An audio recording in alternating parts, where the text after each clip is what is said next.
On this episode of The Rabbit Hole, we will be going over historical accounts from your average Joe encounter to some of the most well-known people in American history. First up on our list is an account from Los Angeles that captured the attention of many people in the Los Angeles area at the time, including the LA Times, which published and debuted their story of this discovery on January 29, 1934, titled, "Lizard People's Catacombs City Hunted." Engineer sinks shaft under Fort Moore Hill to find maze of tunnels and priceless treasures of legendary inhabitants.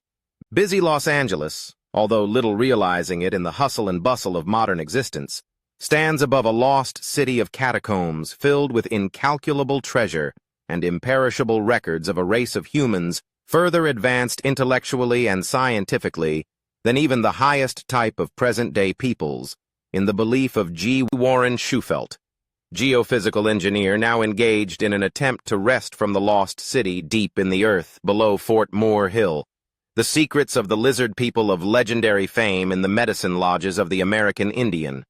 So firmly does Shufelt and a little staff of assistants believe that a maze of catacombs and priceless golden tablets are to be found beneath downtown Los Angeles that the engineer and his aides have already driven a shaft 250 feet into the ground. The mouth of the shaft being on the old Banning property on North Hill Street, overlooking Sunset Boulevard, Spring Street, and North Broadway. Shufelt learned of the legend of the lizard people after his radio X-ray had led him hither and yon, over an area extending from the public library on West 5th Street to the Southwest Museum on Museum Drive at the foot of Mount Washington. Next up may not include your favorite people in world history, or maybe it does. I won't judge you too much. All jokes aside, here is our first fellow on the lizard people's list: Hitler. Adolf Hitler and his sadistic Third Reich were actually bloodthirsty radicals who were obsessed with the occult and occult theories, one of which was the notion that the earth is hollow and contains an inner world ruled by a race of superpowered inhumanoids, most likely the surviving remnants of the lost continent of Atlantis, sea subterraneans. Many have argued that Hitler's plans of world conquest and genocide were carried out in the attempt to cleanse the homeland of the impure races and prove the German people worthy of intermixing with these superhuman subterraneans, thus producing a new world order capable of subjugating the entire planet.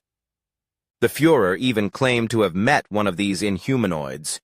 "The new man is living amongst us now," Hitler said to one of his confidants, a man named Hermann Rauschning. "He is here. Isn't that enough for you? I will tell you a secret. I have seen the new man. He was intrepid and cruel. I was afraid of him." The meeting had apparently left even this genocidal madman shaken and afraid. It is said that Hitler often awoke during the middle of the night in convulsive fits, screaming that he was here. He had come for him. He had emerged from his underground kingdom to take him away. Next up is none other than our founding forefather, George Washington. George Washington. George Washington, in the year 1777, while a disparaged Washington sat in his crude, cold hut at Valley Forge, a movement in the corner of the room caught his eye. He turned and, to his amazement, saw a rising, curling vapor, and in its midst stood a long-robed, long-haired figure with a reddish face, which he first took to be a native tribesman. When the meeting was over, he was of the opinion that the man was not an Indian at all, but an angel.